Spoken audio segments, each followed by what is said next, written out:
Hoje nós estamos recebendo a professora Suzana Ribeiro, estamos avaliando a questão da educação no Brasil, né? O país foi mal avaliado numa pesquisa feita por uma ONG indiana, que nos colocou lá embaixo, entre 35 países, e a gente percebe que existe aí um desrespeito à profissão, que é a base de tudo. E nós vimos falando, inclusive, sobre a questão do exemplo, né? Passado por programas de TV, que às vezes tornam assim uma coisa meio banal, né? A relação entre professor e aluno, a ponto de estimular, de certa forma, o desrespeito.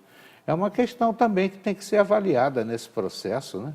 Sem dúvida, né? A gente vê que, por exemplo, a TV, né, e os meios de comunicação, eles produzem produtos culturais, né, que são reflexos do que a nossa sociedade acaba tendo como expectativas, né?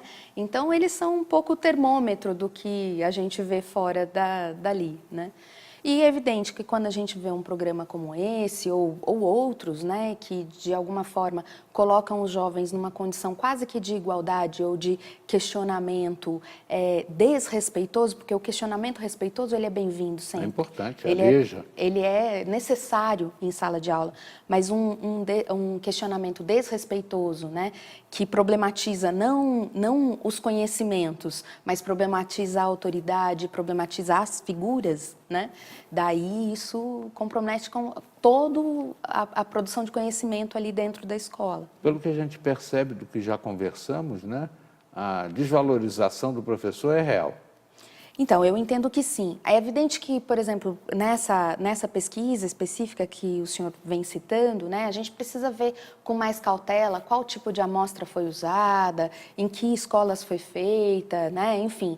É preciso ver com mais clareza, né, até para ver esse posicionamento, enfim, do país. Mas, de qualquer forma, o que eu acho que é mais do que o ranking que a gente ocupa, né, o que está apontado aí é uma realidade que qualquer professor consegue confirmar na sua experiência cotidiana, né?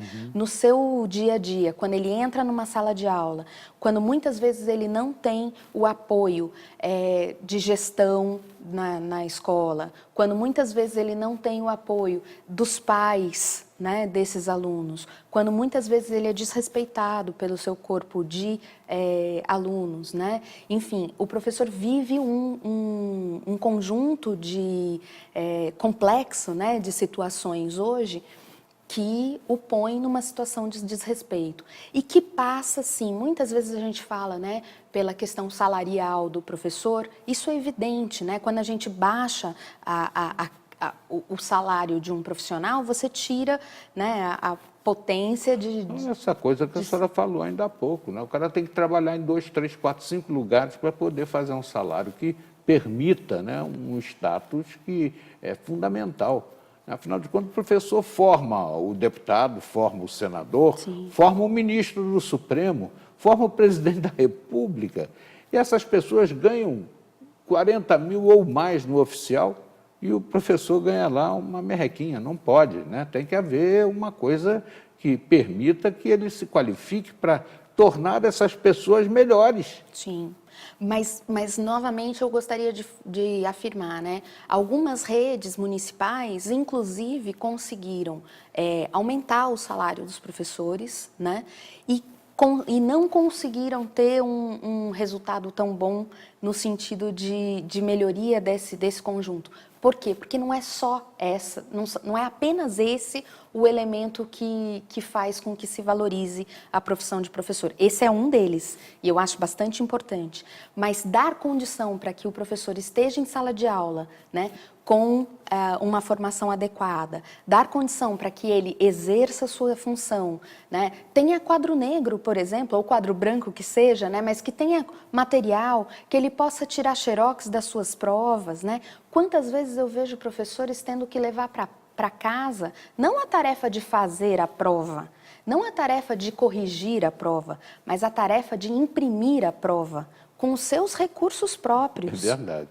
Né? Porque a escola não dá esse recurso. Então, ele tem que tirar do seu salário o recurso do papel sulfite, da tinta, para qualquer atividade que ele E tenha que isso não é fazer. coisa recente, não, porque minhas irmãs são professoras e na época em que eu era criança, e elas são mais velhas que eu, a época era do mimeógrafo, com álcool, né? Fazia aquele stencil com folha carbonada.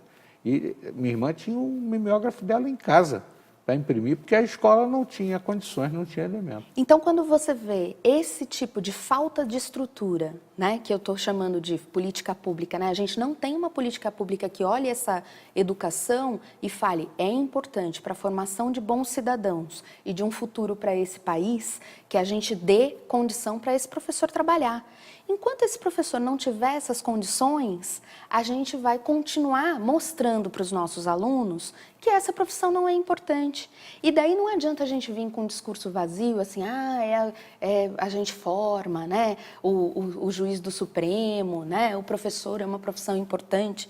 Mas todo dia a gente mostra o oposto para esses alunos, né? A gente mostra que o professor tem que levar para casa o trabalho, que tem que fazer, ou seja, o que os nossos governantes, o que os nossos políticos estão efetivamente mostrando em ações, que não é importante, né? Então, tem um descompasso aí, né, entre um discurso, que no meu modo de ver, fica esvaziado frente ao esvaziamento das políticas públicas, né, da educação.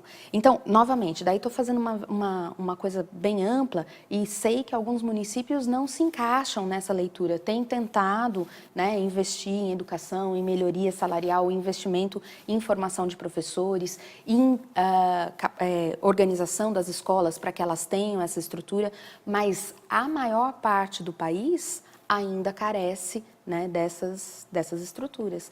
Eu quero agradecer a presença da professora Suzana Ribeiro, né? Ela nos trouxe aqui reflexões a respeito dessa pesquisa que nos coloca lá embaixo e que isso sirva de alerta às elites dirigentes do país, né? O povo não pode ser massa de manobra eternamente e ficar aí mercê daqueles que dirigem o país e acham o que é bom, o que é ruim para nós, deixando as pessoas a ver navios em matéria de conhecimento básico, né? Isso é muito importante. Professora, mais uma vez, muito obrigado pela sua presença. Eu que agradeço muito.